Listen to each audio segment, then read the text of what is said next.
Assalamualaikum warahmatullahi wabarakatuh. Sampurasun.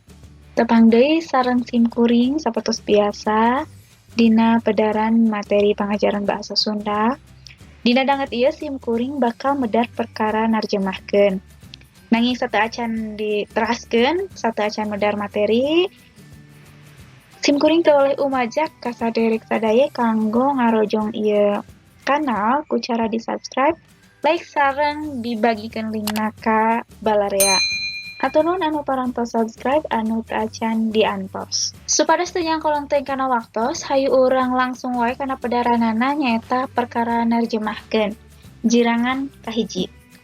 Nah, naon narjemahkeun? Urang dipedar sasarengan. Langsung wae kana asal kecap tarjamah. Asal kecap tarjamah teh nyaeta tina basa Arab. Teras naon atuh ari wangenan narjemahkeun? Tah, narjemahkeun teh nyaeta proses mindahkeun hiji amanat tina basa sumber kana basa nu narima atau sasaran. Kalawan ngungkap makna jeung gaya basana, alih bahasa. Jadi, narjemahkeun teh nyaeta proses mindahkeun amanat ti bahasa A ke bahasa B sarta ngungkap makna jeung gaya basana. Jadi, dipindahkeun teh sareng maknana, sareng amanatna, sareng gaya basana. Jadi, henteu ngaleungitkeun eusi tina teks aslina. Satuluyna, mindahkeun teks tina basa sumber asal kana basa sejen anyar. Tah, jadi sajabati mindahkeun amanat, bisa oge disebut mindahkeun teks tina basa sumber atau bahasa asal ka bahasa sejen anu disebut anyar. Satuluyna, nyalin atau mindahkeun basa hiji ka basa sejen. Tah, jadi narjemahkeun oge bisa disebut nyalin ti bahasa hiji ka bahasa sejenna gitu. Nah, ieu tilu wangenan saderek tiasa nyendekeun atawa tiasa nyieun nurutkeun bahasa sorangan, nyieun kalimah sorangan naon ari wangenan tina narjamahkeun. Intina mah narjamahkeun teh nyaeta proses mindahkeun hiji teks atau amanat tina basa hiji ka basa sejen sini kitu nya. Satuluyna kana wangenan terjemahan. Nah, tadi mah wangenan narjamahkeun, ayeuna wangenan terjemahan. Nyaeta teks atau hasil narjamahkeun tina hiji basa kana tina hiji basa ka basa sejenna. Nah, ari tadi mah prosesna, ari ayeuna mah hasilna. Jadi wangenan tarjamahan teh nyaeta hasil narjamahkeun tina hiji basa ka basa sejenna. Jadi upamana urang boga buku bahasa Sunda, kurang diterjemahkeun kana bahasa Indonesia. Tah, hasil terjemahanna teh hasilna teh disebutna terjemahan. Prosesna nyaeta narjamahkeun. Satuluyna aya hal anu kudu diperhatikeun dina narjamahkeun. Naon wae hal-hal anu kudu diperhatikeun dina narjamahkeun? Anu kahiji, urang kudu narekahan sangkan papak pisan jeung aslina. Nah, naon maksudna papak jeung aslina nyaeta kudu satata, kudu setara. Sangkan anu maca teh henteu kaleungitan rasa tina teks aslina. Jadi papak pisan jeung aslina teh di dieu teh boh sacara eusi, boh sacara estetikana gitu ya. Jadi henteu jadi hambar sabada diterjemahkeun, henteu jadi leungit naonnya keaslianana sabada diterjemahkeun, tapi estuning mirip, estuning sarua maksudna, sarua amanahna, sarua naon anu dicaritakeun dina teks asal jadi teks anu kadua atawa teks anyar. Satuluyna kudu miara aspek-aspek kabahasaan. Nah, aspek kabahasaan teh aya gaya basa, pilihan kecap, ungkara. Jadi urang kudu merhatikeun oge aspek kabahasaanana. Ulah nepikeun ka tadi naon teks tina teks A mah ngeunah pisan gitu nya, karasa pisan ruh nana teh gitu nya, rohna teh karasa, roh tulisannya teh sabada dipindahkeun kana bahasa sejen jadi henteu ngeunah gitu. Nah, ulah deui kitu. Pilihan kecap jelas mengaruhan lantaran bakal mengaruhan oge kana estetika bahasa. Satulina merhatikan kualitas senina utamana dina najamahkeun karya sastra. Ieu teh salalosna sanes perkara anu gampang narjamahkeun teh. Lantaran tadi kudu perhatikan kualitas seni estetika. Utamana tarjamahan karya sastra. Nah, bet utamana karya sastra lantaran kan pan ari karya sastra mah leuwih merhatikan keendahan basa. Otomatis upama urang hayang narjamahkeun, urang oge kudu boga kamampu ngolah endahna basa atau endahna ungkara dina basa sejen dengan saukur hiji basa. Pemana urang tapis dina ngokolakeun gaya basa atau ungkara atau pilihan kecap atau endahna basa dina basa Sunda. Tuluy urang hayang narjamahkeun bahasa Indonesia, urang oge kudu boga mampu dina bahasa Indonesia sih gitu. Nu kaopat nyaeta paham kana maksud anu dikandung dina bahasa sumberna. Jadi modal pisan anu rek narjamahkeun mah nyaeta paham kana eusi atau kana maksud anu aya anu dikandung dina bahasa sumberna. Kumaha urang rek narjamahkeun lamun urang henteu paham. Jadi otomatis syaratna lamun urang rek narjamahkeun nyaeta kudu maca nepi ka paham. Tuh. Kakara urang bisa narjamahkeun. Saterusna narjamahkeun cek aji prosidi. Nah, naon cenah nyaeta narjamahkeun teh kudu geulis jeung satia. Naon maksudna kudu geulis jeung satia? Geulis di dieu nyaeta lain geulis harti sabenerna, tangtuna nyaeta geulis dina bidang narjamahkeun. Geulis teh nyaeta maksudna mah perhatikeun kaendahanana nu kudu dipindahkeun, anu kudu diperhatikeun dina teks tarjamahan. Jadi lamun teks asalna endah, geulis, otomatis urang oge kudu bisa mindahkeun kaendahan eta basa karena basa anu kadua atau basa anyar. Jadi perhatikeun estetikana, gaya basana, diksina jeung sajabana nyata diwakilan ku istilah geulis. Narjamahkeun teh kudu geulis. Satulina narjamahkeun teh kudu satia. Naon satia teh? Maksudna di satia di dieu teh nyaeta ulah mengpar atau ulah kaluar tina wacana asalna. Upamana tina wacana A ngabahas naon, tina dipindahkeun kana wacana B oge jadi naon. Jadi ulah beda tapi kudu sarua. Kudu satia kana amanah nu hayang ditepikeun tina basa asal ka basa anyar. Ya gitu. Satuluyna masih cek ai prosidi yen narjamahkeun teh butuh keahlian. Tah, kunaon narjamahkeun teh butuh keahlian? Sabab narjamahkeun teh lain pagawean anu enteng, lain pagawean anu asal-asalan. Tapi pagawean narjamahkeun teh nyaeta pagawean anu kudu bisa mindahkeun rasa basa dina teks hiji ka teks 2, tina teks asal kana teks anyar. Jadi kaparigelan mindahkeun rasa basa teh lain perkara anu gampang. Kudu nuturkeun gaya basa pangarang asalna, kudu amanah kana amanat nu hayang ditepikeun tina basa asalna, sarta kudu merhatikeun oge aspek-aspek basa jeung estetika anu aya dina teks asalna gitu. Jadi estetika aspek bahasa amanat jeung sajabana teh kudu tetep dipiara, kudu tetep karasa ku pamaca, ulah nepikeun ka karasa timpang gitu. Satuluyna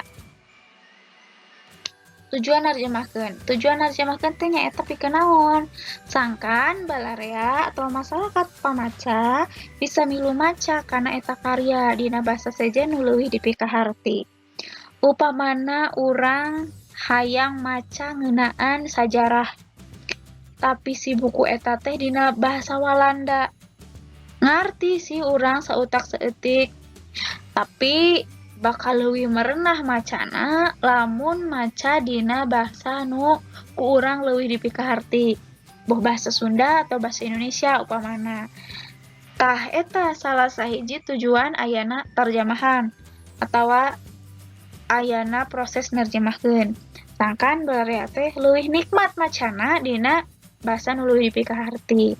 Nikmat macana saupama anu nerjemahkeun teh parigel dina mindahkeun rasa basa atau amanah tina basa asalna ka basa nu anyar. Satulina aya padika nerjemahkeun. Padika teh nyaeta aturan nya. Anu kahiji kudu boga kamampu gramatikal. Naon maksudna kamampu gramatikal? Nyaeta urang teh kudu boga pangaweruh ngeunaan kekecapan, ngeunaan nyusun kalimah, ngeunaan nyusun alinea, nyieun alinea atawa ngalerapkeun ejahan. Jelas pisan da kamampu gramatikal mah mangrupa modal dasar anu ku urang kudu diperhatikeun atawa kudu dilarapkeun gitu. Malah kamampu gramatikal mah najan urang teu rek narjemahkeun ge ukur nulis eta teh hal anu krusial atau hal dasar anu kudu dipiboga atawa dicangking ku urang. Satulina anu kadua nyaeta aya kamampu sosiolinguistik. Naon nu dimaksud kamampu sosiolinguistik? Kamampu sosiolinguistik teh nyaeta mangrupa pangaweruh ngeunaan hiji basa dina kahirupan sapopoe di masyarakat pamakenna. Upamana dina basa Sunda aya kecap-kecapi. Nah, aya teu dina kecap bahasa Inggrisna kayak gitu ya. Satulina anu katilu aya kamampu semantik. Naon kamampu semantik teh nyaeta mangrupa kamampu dina ngaguar harti atawa makna teks anu rek diterjemahkeun. Upamana dina babasan bahasa Sunda aya babasan kurung batok. Nah, lamun diterjemahkeun kana bahasa Indonesia jadi naon? Itu. Nah, bisa tuh diterjemahkeun jadi sangkar tempurung atawa sangkar tempurung kelapa. Pan teu ngeunaheun kitu nya. Tah, di dieu pan kamampu semantik teh digunakeun. Nya geus we atuh ganti. Nah, gantina naon? Terjemahkeun we jiga kieu kurung batok sarua jeung bagai katak dalam tempurung. Tah, jadi aya babandinganana gitu. Jadi ngolah semantik di dieu teh sangkan proses nerjemahkeun teh henteu aya kesan maksakeun atau dipaksakeun atawa aya kesan jadi teu ngeunaheun. Nah, jadi urang kudu boga kamampu semantik. Tah, dina semantik teh pan ngolah kasurti, ngolah rasa paham urang. Satulina masih padika nerjemahkeun, anu kadua anu kahijina nyaeta kudu satia kana teks aslina. Naon maksudna kudu satia kana teks aslina? Nyaeta urang teh kudu nembongkeun kajujuran. Hartina teu meunang nambahan atawa ngurangan hal-hal anu penting dina karangan aslina. Jadi pindahkeun amanatna saaslina. Naon nu hayang ditepikeun dina teks aslina kudu ditepikeun oge dina teks terjemahan atau dina teks anyar. Anu kadua nyaeta merhatikeun suasana dina karangan aslina. Naon maksudna? Nyaeta urang teh kudu merhatikeun bener-bener sumanget atau suasana anu aya dina teks aslina teh siga kumaha. Upamana dina teks aslina teh suasanana teh basajan. Tah, otomatis urang nerjemahkeun oge kudu ngawangun suasana anu basajan. Jadi ulah di aya-aya teks asalna basajan nya urang nerjemahkeun oge make gaya basa basajan. Lamun gaya basana luhur nya urang oge nerjemahkeunna make gaya basa anu luhur. Jadi di dieu anu nerjemahkeun teh penting pisan merhatikeun suasana dina karangan. Satulina anu katilu aya ulah katemong minangka karya terjemahan. Naon maksudna? Jadi hasil terjemahan teh ulah katingali eta teh hasil terjemahan. Nah, terjemahan teh apan kudu ngungkapkeun sakur maksud tina karangan aslina. Tadi pan kusim kuring parantos dipedar panjang lebar. Yen nerjemahkeun teh nyaeta kudu bisa mindahkeun roh atawa mindahkeun eusi amanah anu aya dina teks aslina kana teks anu sejen teh henteu ngarobah maksud jeung tujuan, henteu ngarobah makna. Tetep satia kana eusina. Jadi nya di dieu ulah katingali eta teh hasil terjemahan. Kudu tetep karasa endahna, kudu tetep karasa naonnya ngeunahna lamun dina dahareun mah. Jadi ulah katingali eta teh hasil tina terjemahan. Satuluina nah di dieu aya media nerjemahkeun. Naon media nerjemahkeun teh? Nyaeta kamus. Tah di dieu urang dina nerjemahkeun teh boga media, kudu ngagunakeun media. Mediana nyaeta kamus. Nah, kunaon mediana henteu Google Translate? Lantaran sakapeung hartina teh sok matak pikaseurieun. Pikaseurieun kunaon? Lantaran salah. Upamana urang narjemahkeun naonnya kerja keras tina bahasa Indonesia, aya diterjemahkeun kana bahasa Sunda. Sok we coba cek dina Google Translate, hasilna teh bakal gawe teuas. Nah, laki-laki dina bahasa Indonesia diterjemahkan karena bahasa Sunda jadi salaki. Apaan salaki mah suami nya lamun dina bahasa Indonesia kuduna oge lalaki. Tah siga kitu hal-hal anu salah. Jadi urang kudu ngagunakeun kamus lantaran kamus mah kakacapana bener. Kamus teh mangrupa media anu kalintang penting lamun urang rek nerjemahkeun. Kamus teh asal kecapna tina basa Arab nyaeta kamus. Tah aya oge menyebutkeun tina basa Yunani nyaeta Okeanos. Di kamus asal kecapna tina basa Arab atau tina basa Yunani. Naon atuh hartina kamus teh? Kamus nyaeta buku nu eusina ngeunaan harti kecap-kecap disusun kalayan alfabetis atawa nurutkeun runtuyan abjad. Jadi bakal babari neangan harti kecap dina kamus lantaran ditulisna alfabetis atawa ngaruntuy dumasar kana runtuyan abjad. Satuluina papasingan kamus. Tah, papasingan kamus aya 3 rupa. Anu kahiji aya kamus umum, aya kamus 2 bahasa, aya kamus istilah. Naon kamus umum contohna di urang nyata aya Kamus Umum Basa Sunda LBSS tahun 1882. Aya oge Kamus Basa Sunda karangan R.A. Adana Dibrata tahun 2006.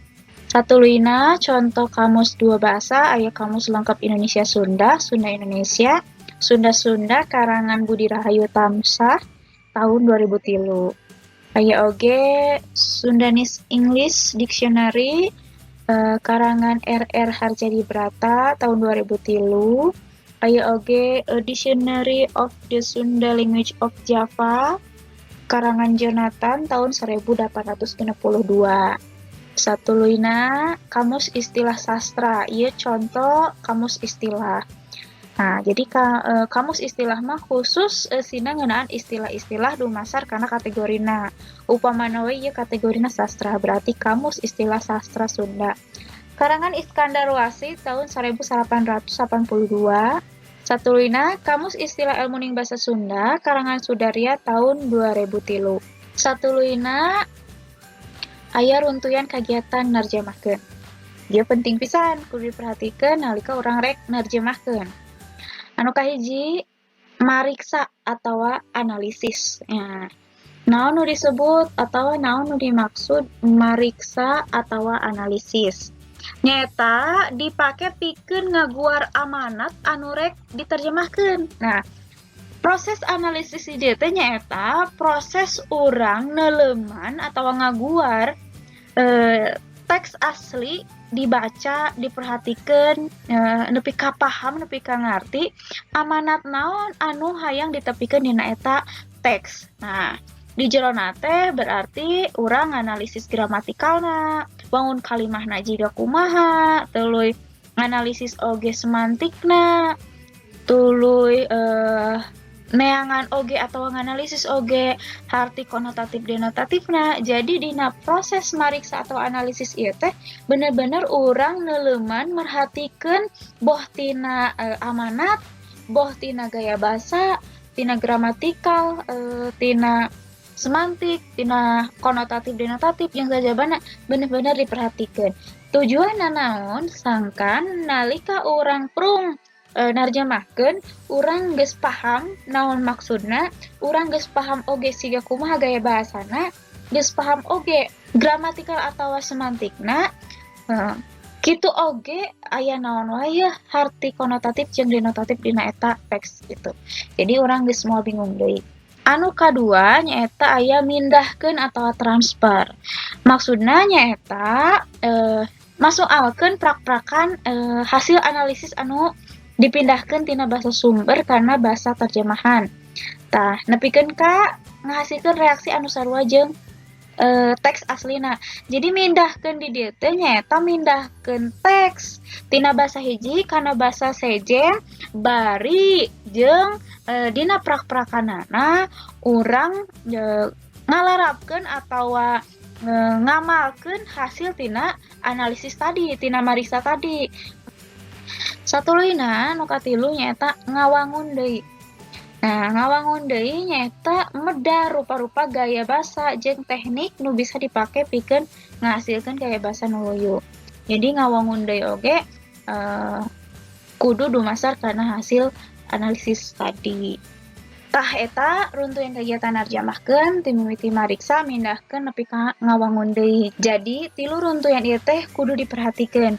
Lantaran tanpa nganalisis, tanpa mariksa, urang moal bisa ngahasilkeun tarjamahan anu nyugemakeun. Sakitu heula saderek pedaran ngeunaan narjamahkeun. Jirangan kahiji mung dugi ka dieu heula nepi ka runtuyan kagiatan narjamahkeun. Dina jirangan kadua, kusim kuring bakal dipedar metode narjamahkeun sareng hal-hal anu sanesna anu patali sareng narjamahkeun. Anu sami pentingna oge anu kedah diperhatikeun sateuacan urang nerjemah. Manca teras dina kanal ieu ulah hilap subscribe, like sareng bagikeun ka rerencanganna. Saterasna ieu daftar pustakana pamungkas ti sim kuring hayu bagikeun saloba-lobana sabab urang ulah pernah bosen babagi ilmu pangaweruh. Hatur nuhun ti sim kuring na dari hapunten milih seueur kalepatan. Sampurasun.